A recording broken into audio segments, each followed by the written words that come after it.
Well, imagine studying abroad while a war breaks out in your home country. That is the exact situation facing two students who grew up in Ukraine, Abigail Rist and Jessica Wiebe. Yeah, and they're kind enough to join us today between classes, we assume, in Ohio's Cedarville University. Welcome. Abigail, I'll start with you. Give us the situation. You have family and friends, I assume. What reports are you getting, and where are they in Ukraine? Thankfully, everybody is safe that I know right now. My friends, most of them live in the Kyiv area, and they have been able to evacuate either to western parts of Ukraine or to Europe. And I'm just so grateful to continually hear updates from them and know that they are okay, they are safe. Often, a lot of my friends are split. Families are split apart. Husbands are fighting. Wives and children are in villages, just bunkering down and waiting for all of this to blow over.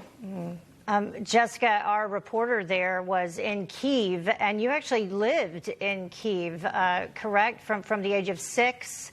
Tell us about your memories of that area, and are your parents still there? Yeah, I grew up there starting from first grade. My parents are currently in Poland working with refugees, figuring out how to get humanitarian aid across the border. So they're not in the country right now, thankfully. And some Jessica, what does it feel like? I'm sorry. Go ahead, Heather. I was going to ask the same thing. Just, what it feels like to not, be there where her friends and her family are right now. Yeah, it's hard. It's heartbreaking just hearing what people are going through and watching on the news all these familiar places that are now being bombed. It's definitely a challenge, but a lot of my close friends and family are safe, so I'm really grateful for that. Abigail, what would it take for you to feel safe to go back to Ukraine?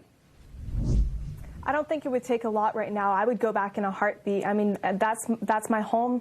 That's the country and the people who raised me. And so, I mean, I would go back if I could and help in any way I can.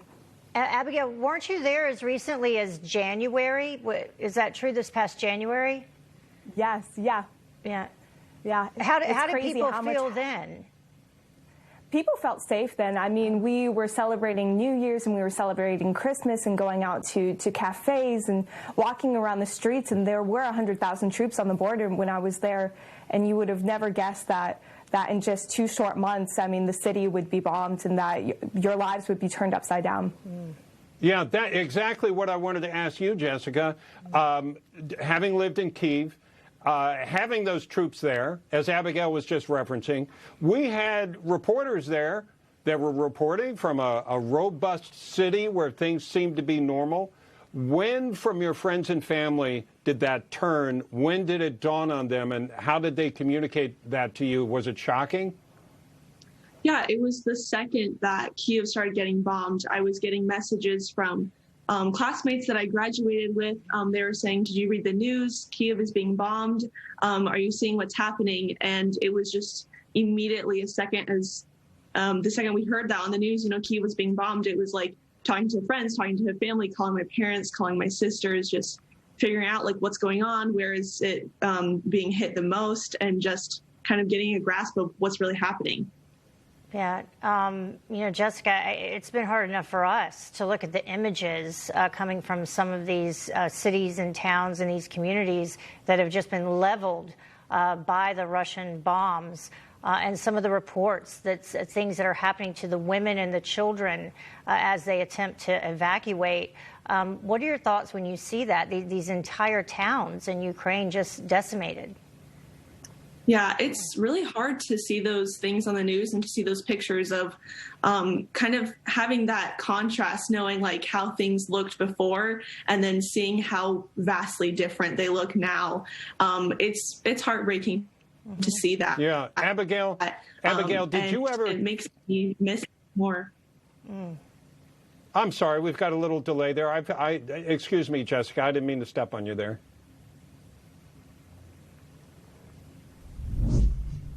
Let me ask Abigail before we go.